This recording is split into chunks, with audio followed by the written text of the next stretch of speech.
Hi, I'm Lars. Welcome back to the shop. This video is going to talk about the xTool Creative Space or XCS and how to download it, how to install it, including the drivers that have to get installed, and updating the firmware for the F1 and the air purifier.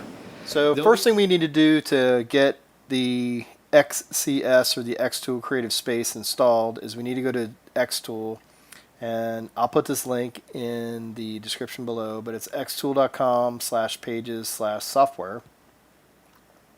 When you bring this up, you'll see a download button. When you click this, the page will roll. Once it comes down to the bottom, you'll see the operating systems that it will operate on. I'm going to choose Windows because this is what I'm installing it on, as a Windows box, but this is just for the download. So once you choose Windows, you're going to get a browser selection, save as. I'm just leaving my file name the way it is, and then I'm going to hit save.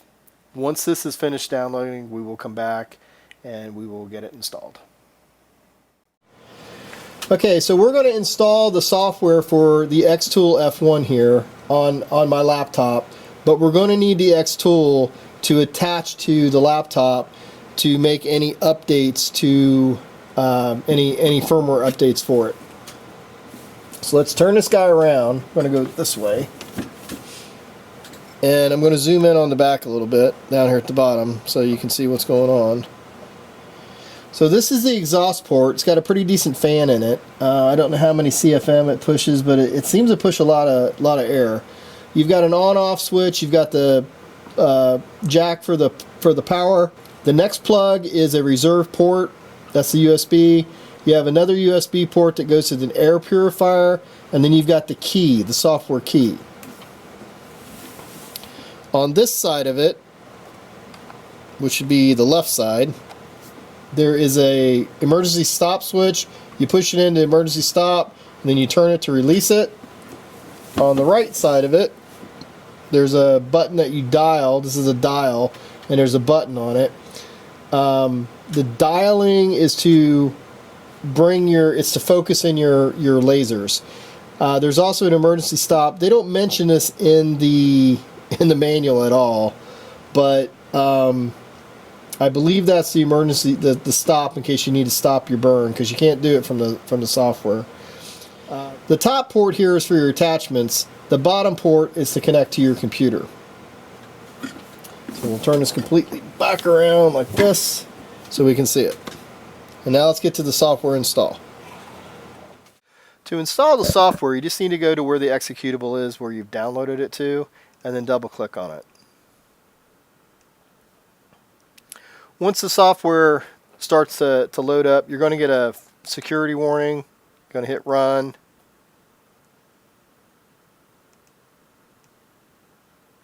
You're going to get a UAC or user account control question. You're going to hit yes. And there is a little bit of difference between Windows 11 and Windows 10. So this is just saying where do you want to install it to. C program files is just keep the standards. Hit install. Everything will get extracted and installed. Once it's completed installing, you have the run xTool Creative Space. Hit finish. It'll start up the XCS. This is it loading. And now you're going to be asked, you could be asked for drivers to be installed here, okay? Some of them are for the USB port. There may be another one. Just install them, all right? If you're working in Windows 10, you may not be asked to have these installed because these were removed from the update, the Windows update from Windows 11. They were originally there in Windows 10. So this is the RNDS. If you click install, you'll get something that looks like this. It's a USB driver. And then you'll get a wizard, and you'll go through it. And then this says Acer Incorporated. We do not have a Linux development kit on here because we're not Linux. So that one just doesn't install. And then click finish. Now, at this point in time, we're going to turn the tool to the side and plug in this device to the PC. And we're going to come over here and connect the device. And it's going to give you a list of devices. You're going to click on the device.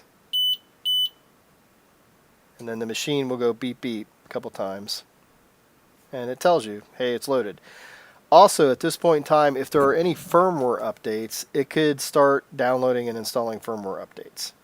If you ever did leave your machine plugged in, like left your laptop on or PC on, and you left your F1 running overnight or whatever, if you just forgot about it and you wanted to check for updates, you can go up to this little gear wheel here on the top right corner, and you can look at you can switch your device from here and go to basic info. There's the settings of the machine. But here you can also do a check for updates. And of course, ours is up to date. You can check your plugin version, Wi-Fi setting, not configured. You could set this up for Wi-Fi and hook into your Wi-Fi. So just keep that in mind. So for the next part of this, I'm going to take the xTool, and this is the air purifier, and I'm going to turn this around and plug this into the back. And this will now turn on the air purifier. So one thing that happened when we got the air purifier, these two lights were blinking. Now, according to the manual, there's a motor that's burnt out. Contacted Wellbots about this blinking. Wellbots contacted MakeBlock. So MakeBlock said that this didn't get the firmware update before it left the warehouse. So we have to apply that firmware update. I'm going to show you how to do that now. This is the email that they sent back to solution for the F1 purifier. It says both the F1 and the F1 purifier, power them both up. They are both powered up. Connect the purifier to the F1, ensure there's no power interruption during the process. F1 has to be connected to the USB in this circumstance, which is what we have. It says open XCS, which we have it open, and press ctrl+shift+i.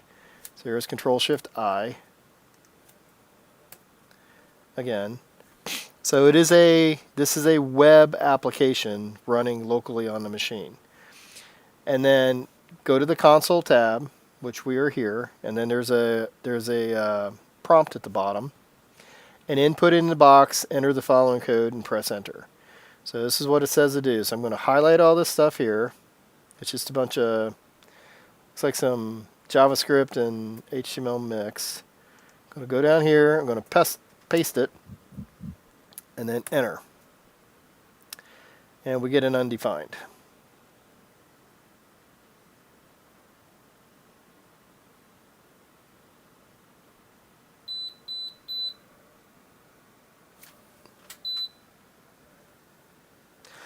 And during the undefined, I don't know why the undefined come up, but now we got the current data, current exists power true, and I'll get back over here to the video, and the xTool is now lit up. The xTool purifier has only one light lit on it. So just got to sit and wait it out, I guess.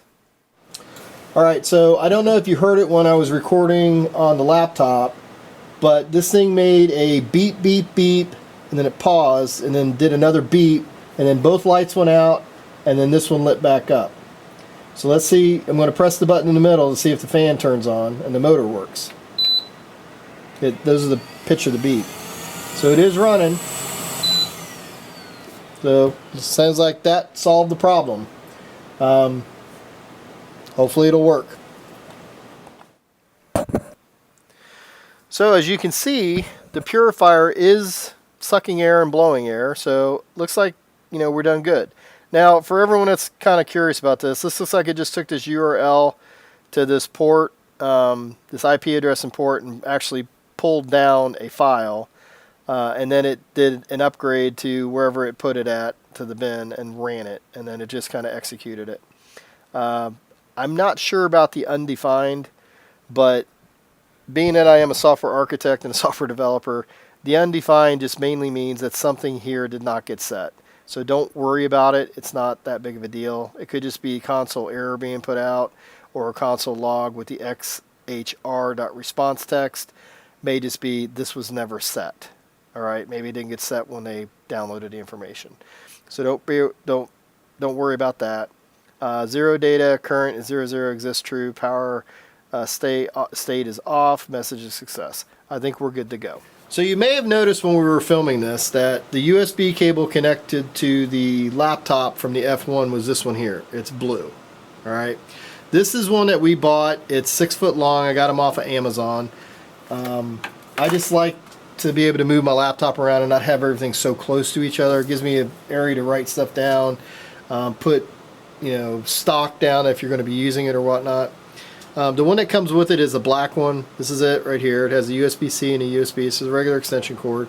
Nothing against this. It's just it's not long enough for where we want to put our stuff. So just be aware of that if you see that in the video. Hopefully that video got you set on your way with the XCS. You got your download, you got your install, you got the update of the firmware for the F1 and the air purifier. And remember, there's that little issue with the air purifier that you may or may not run into, but it might be a good idea just to update the firmware in it anyway. All right. If you liked the video, please click like. Please subscribe to the channel if you haven't already. It really helps us out with YouTube and helps understand what content that we're providing and guides us down that kind of path. Okay. Come back to the shop whenever you want. There's a lot of stuff here on CNC, a lot of stuff on woodworking and crafts, sublimation. Now it's going to be laser stuff and whatnot. And have a nice day.